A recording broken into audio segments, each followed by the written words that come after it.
Hi everyone, this is Tinley. My article this week was Hispanic Marketing, a Cultural Perspective, written by Felipe and Betty Ann Corzeni. This is an article about U.S. companies marketing to Hispanic populations, mostly to Hispanic populations in the U.S.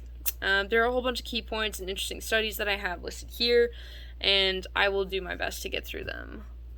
The first point was that a translator with a dictionary, um, while perfectly capable of producing a translation from English into Spanish, is not going to do a great job of serving Hispanics that are living in the U.S.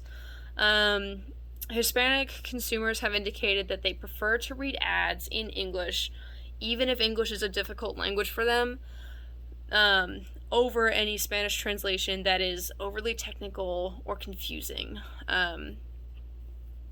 An example of this type of failure would be when choosing to translate the word mortgage using the word hipoteca. The issue is that mortgage, it's something that in the US it's kind of promising. While it is a commitment and it does involve a lot of money, it means that you've probably gotten a good job. It means that you want to move into a house and maybe start a family, or that you are ready to move on from living in apartments and settle down. While an hipoteca is that, or the connotation is that it's a last resort. It means that the borrower is not doing well, and it endangers the patrimony of the child. So that's a really great example of how just because you might be able to linguistically be able to compare the two does not mean that it's an appropriate choice and that the issue is cultural literacy. The next key point is that culture is very important when it comes to advertising to Hispanic people. The Hispanic identity is very strong. People who are Hispanic tend to be very proud of it. One study found that 95% were very proud of their Hispanic background, and 91% reported that it is cool to be Hispanic. There is also, they provide an example of a phrase, caminante no hay camino, se hace camino al andar. It's a phrase that evokes feelings of nostalgia and fatalism that does not translate well to English. And so, from my understanding, it's that the difference is that this is a very traditionally Mexican view of it's a very fatalist look at destiny. That destiny does what it will, and that you are just moving through life, as opposed to Anglo-Saxon tendencies to try to have control over your destiny, right? It's something that you have to seize and make for yourself.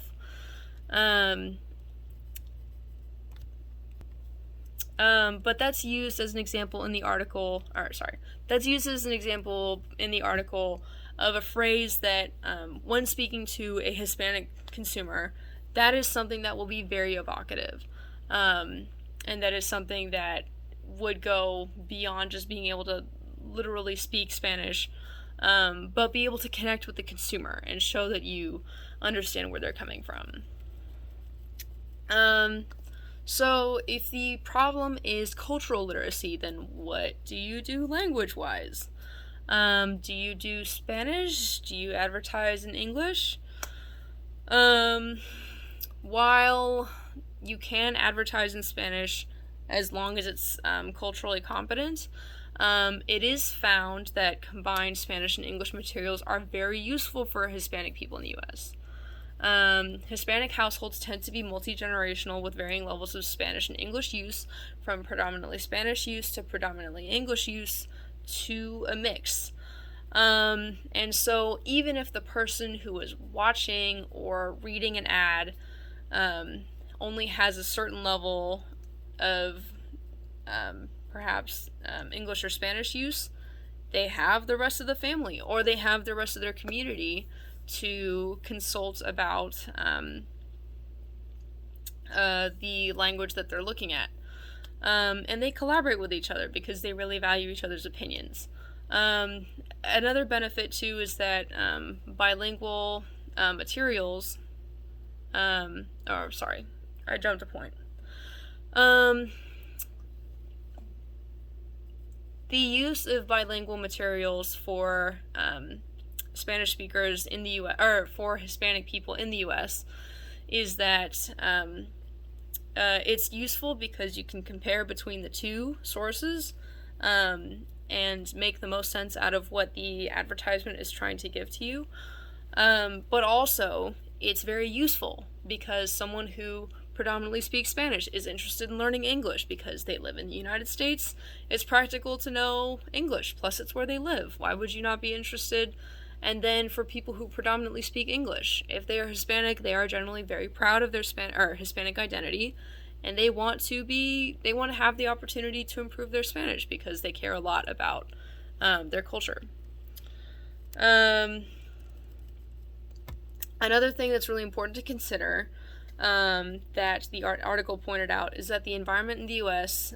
Can be hostile or ignorant of Hispanic culture. In a 2003 survey, 90% of Hispanics thought that the media should do more to portray Hispanics in a positive way. 70% said that there should be more television or other commercials directed specifically to Hispanic consumers. 61% said that commercials with famous Hispanics will get their attention, and 78% that said that discrimination is still a part of most Hispanics' day-to-day life. So it's important to consider that, it's essential to consider that the U.S. is culturally lacking in cultural literacy, or in Hispanic cultural literacy, because of historical, systemic, willful ignorance.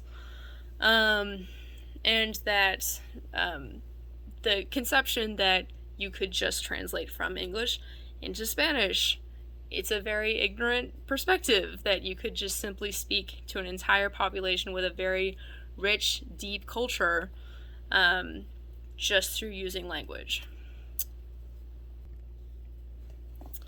So overall, the importance of considering that is acknowledging why this is an issue in the first place. And that the solution is to become culturally literate, to start to open ourselves up, understand what misconceptions we have, what harmful stereotypes and other things that we perpetuate that harm Hispanic populations in the United States and abroad. As for the connection to the theory that we've been learning, the whole point of translating is to be able to engage with your target audience, and I'm pretty sure that loyalty versus fidelity was the first concept that we learned in theory. Translation is not just complete adherence to the source text, and this whole article is an example of how the U.S. struggles in marketing to Hispanic people. The issue with translating is that they are focused on producing a translation and not on meeting the needs of the people that they are trying to advertise to.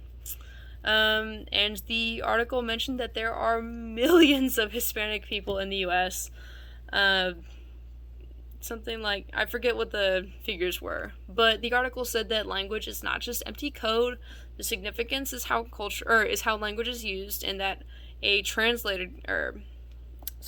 brain's not working. The article says that language is not just an empty code. The significance of culture is how language is used, and that a trained translator without cultural competency is not the solution. And people able to navigate both U.S. and Hispanic culture will do the best at instilling faith in Hispanic consumers in the U.S. So a couple of questions that I have. I have 4. The first one is, instead of Spanish to English translation ability, what might be better criteria for how to determine who is suited to marketing to Hispanic populations in the U.S., and why is that? The second question is, have you personally encountered expressions or meanings particular to one culture that can be easily lost or overlooked in translation? And how does that affect the effectiveness of translation? 3 is, what benefits could U.S. marketing reap by learning to be more culturally literate? Are there any other benefits besides more profits and an expanded customer base? And 4 is, what are the wider ramifications for culturally literate advertising besides for the Hispanic population? Thank you very much for listening. I am very sorry for being a little bit scrambled today. I look forward to going to bed. Thank you very much for watching. Take care.